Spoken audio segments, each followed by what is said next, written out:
دوستو ہمارے چینل نعت عابد نیندی کو لائک اور سبسکرائب کر کے ہماری حوصلہ افزائی فرمائیں۔ دھیان کہیں اور ہے، نماز کی نیت باندھتے ہی چھپی ہوئی پیسے چھپے ہوئے رقم یاد آنے لگی، نماز کی نیت باندھتے ہی جھگڑے فساد ساری کہانیاں یاد آنے لگی۔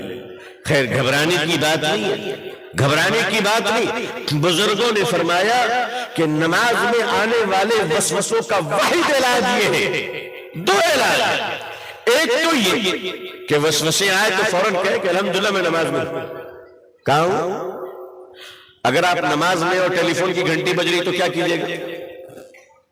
کیا کیجئے گا؟ نکال کے بولیے گا رکھو نماز پڑھ رہا ہوں؟ نہیں نا، جن میں رکھ لیں گے بجنے دو، کیا کہتے ہیں بجنے دو، کیوں؟ ہم نماز میں ہیں۔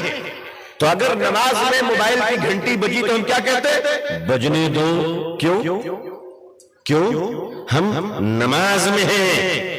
خیال آتا ہے تو آنے دو، کیونکہ ہم نماز میں ہیں۔ اپنے آپ کو نمازی کیوں نہیں سمجھتے بھئی؟ اپنے آپ کو سمجھو کہ ہم نمازی ہیں، الحمدللہ ہم نماز میں ہیں۔ آپ نماز میں ہیں، کسی نے کسی سے سلام کیا، السلام علیکم، جواب دیتے ہم لوگ؟ کیوں نہیں دیتے؟ اس لیے کہ ہم نماز میں ہیں۔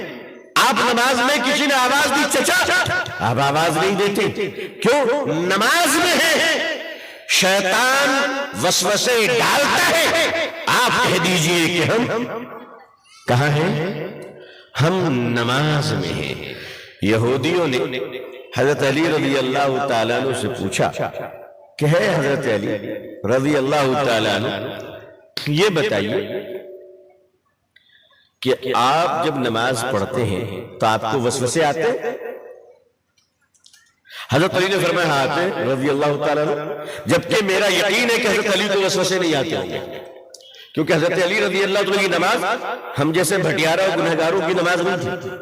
حضرت علی رضی اللہ عنہ کی نماز بہت اونچے درجے کی، فضائل میں بزرگوں نے لکھا ہے، مجھے اس کی تحقیق تو نہیں ہے لیکن میں اپنے اسلاف و اکابرین پر اعتماد رکھتا ہوں الحمدللہ، کہ لکھا ہے کہ جنگ میں تیر لگ گئی، حضرت علی کے تیر کو حالت نماز میں نکالا گیا، حالت نماز میں۔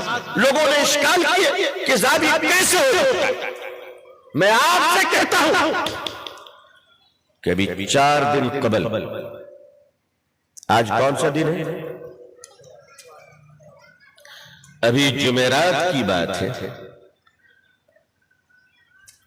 اس دنیا کا سب سے بڑا ظالم اور دہشت گرد یہودی اسرائیل، صہیونی، سارے یہودی نہیں، صہیونی زائونسٹ، ان کے بمباری سے فلسطین کے غزہ کا ایک بچہ زخمی ہو جاتا ہے۔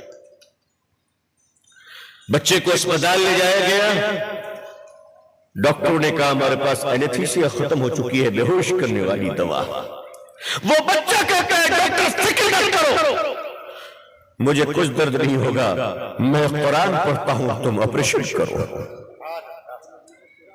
عزیزان ملت، تو اگر آج فلسطین کا بچہ قرآن پڑھتا ہوا اپنی ٹانگ کو آپریشن کروا سکتا ہے تو حضرت علی کی نماز میں اگر تیر نکالنے کا لاتے ہے تو تمہیں شک ہو سکتا ہے، ہمیں شک نہیں ہو سکتا۔ بے ایمانوں کو شک ہو سکتا ہے، ہمیں شک نہیں ہو سکتا۔ اگر تم فیس بک کی چیٹنگ پر پوری رات جگ کر گزار سکتے ہو، اگر تم واٹس ایپ پہ چیٹنگ کے نام پر پوری رات جگ سکتے ہو، تو امام اعظم ابو حنیفہ رحمۃ اللہ علیہ بھی قرآن کی محبت میں 40 سال تک اگر عشاء کے وضو سے فجر کی نماز پڑھے ہیں تو بے ایمانوں تمہیں شک ہو سکتا ہے، ہمیں شک نہیں ہو سکتا۔ تمہاری سوچ جس معیار کی ہے تم بات اسی معیار کی سمجھ سکتے ہو۔ ہماری سوچ اللہ نے اعلیٰ رکھا ہے۔ ہاں ہم قرآن و حدیث پر ایمان رکھتے ہیں، قرآن و حدیث کو اپنے لیے حجت اور اطمینان سمجھتے ہیں، مگر اپنے اسلاف اور بزرگوں کو قرآن حدیث تک پہنچنے کا صحیح راہ بھی سمجھتے ہیں۔ ہم یتیم و لاوارث نہ کل تھے نہ آج ہے، الحمدللہ الحمدللہ۔ تو یہودیوں نے پوچھا کہ آپ کو نماز میں وسوسے آتے ہیں؟ تو انہوں نے ہمارا خیال رکھا حضرت علی رضی اللہ تعالیٰ عنہ نے، اور فرمایا ہاں خیال تو آتے، وسوسے تو آتے۔ یہودی ہنسنے لگے اور کہنے لگا واہ، ہم لوگ عبادت کرتے ہیں تو ہمیں تو کوئی وسوسہ ہی نہیں آتا، ہم لوگ عبادت کرتے ہیں تو ہمیں کوئی خیال ہی نہیں آتا۔ حضرت علی رضی اللہ تعالیٰ عنہ نے فرمایا جو جواب دیا وہ سنیے، فرمایا اس میں حیرانی کی کیا بات ہے؟ ارے جہاں مال ہوگا چور وہیں جائے گا نا، کیا بھائی؟ جہاں مال ہوگا چور وہیں جائے گا۔ بانس کا چور بس مٹی میں رہتا ہے، سبزی چور کہاں رہتا ہے؟ سبزی کے باغ میں۔ اور دھان چور دھان کے کھیت، پھل چور آم کے سیزن میں چور تو نہیں ہوتے لیکن کچھ لوگ شرارت سے بھی پتھر مارتے ہیں۔ میں آم والوں سے کہوں گا کہ اگر بچے آپ کے آموں کو توڑے تو آپ کو حق تو ہے اپنے باغ کی حفاظت کرنے کا، مگر اللہ کی نعمتوں سے دوسروں کو محروم کرنے کا کوئی حق نہیں ہے۔ اور یہاں تو ماشاءاللہ سب پھلوں کے بادشاہ بیٹھے ہوئے، پھلوں کے بادشاہ۔ اگر یہ پرندے آسمان کے ہمارے کھیتوں کے دانے کو چننا چھوڑ دیں تو کھیتوں کی برکت بند ہو جائے گی۔ آپ کو کیا لگتا ہے؟ کھیت میں دانوں میں برکتیں بند ہو جائیں گی، اور اگر درخت والے پھلوں میں ہمارے معصوم بچے دو چار ڈھیلا نہ مارے تو تمہارے پھلوں میں مٹھاس بھی نہیں آئے گا، مٹھاس نہیں آئے گا۔ اور یہ مسجدوں سے بچوں کو بھگانے والوں، اتنا زور سے مت بھگاؤ کہ جوانی میں پھر تبلیغی جماعت والوں کو جانا پڑے بلانے کے لیے کہ بھائی آ جاؤ۔ ایسا مسجد میں بچوں کو ڈانٹتے ہیں کہ لگتا ہے گھر سے نکلتے وقت بیوی کی ڈانٹ سن کر نکلے تھے، وہاں غصہ اتار نہیں سکے تو دوسروں کے بچوں کو اتار رہا ہے۔ نبی کریم صلی اللہ علیہ وسلم بچوں سے محبت فرمایا کرتے تھے، بچوں کو مسجد میں آئے ہاں انہیں ادب ضرور سکھائے گا کہ بیٹا چلاؤ مت، چیخو مت، ادب سے رہو، اس کے باوجود وہ بے ادبی کریں گے۔ ان کی بے ادبی کوئی بے ادبی نہیں ہے، بلکہ ان کا اس طرح سے چیخنا چلانا، اگر کوئی بچہ بالکل شرافت سے بیٹھ جائے تو ہمیں شک ہونے لگتا ہے کہ بچہ ٹھیک تو ہے۔ وہ بچہ ہی کیا جو نمازیوں کے کاندھے پر سے گزر نہ جائے، وہ بچہ ہی کیا جو وضو بناتے وقت وضو کے پانی کا چھینٹا دوسرے کو نہ مار دے، وہ بچہ ہی کیا جو سجدے سے سر اٹھا کر دوسرے کو تپکی مار کر پھر سجدے میں چلا جائے کہ اللہ کے سوا کوئی نہ دیکھے، فرشتوں کوئی پتہ نہیں چلا، وہ بچہ ہی کیا۔ اس لیے بچوں سے اپنی مسجدوں کو کبھی محروم نہ کرو۔ بعض لوگ بچوں کو ڈانٹتے ہیں اور مارتے ہیں، یہ ان کے سخت دل کی علامت ہے۔ بچوں سے محبت سے باتیں کرنی چاہیے۔ مدینے میں حضور صلی اللہ علیہ وسلم تشریف فرمائے کہ یہ صلی اللہ علیہ وسلم ایک صحابی تشریف لاتے ہیں اور عرض کرتے ہیں یا رسول اللہ صلی اللہ علیہ وسلم آج کئی دن ہو گئے میرا بچہ غائب ہو گیا، کئی دن، ایک ہی بیٹا ہے، گھر میں سب سے برا حال ہے، روتے روتے اس کی ماں نے تو کھانا پینا چھوڑ دیا ہے۔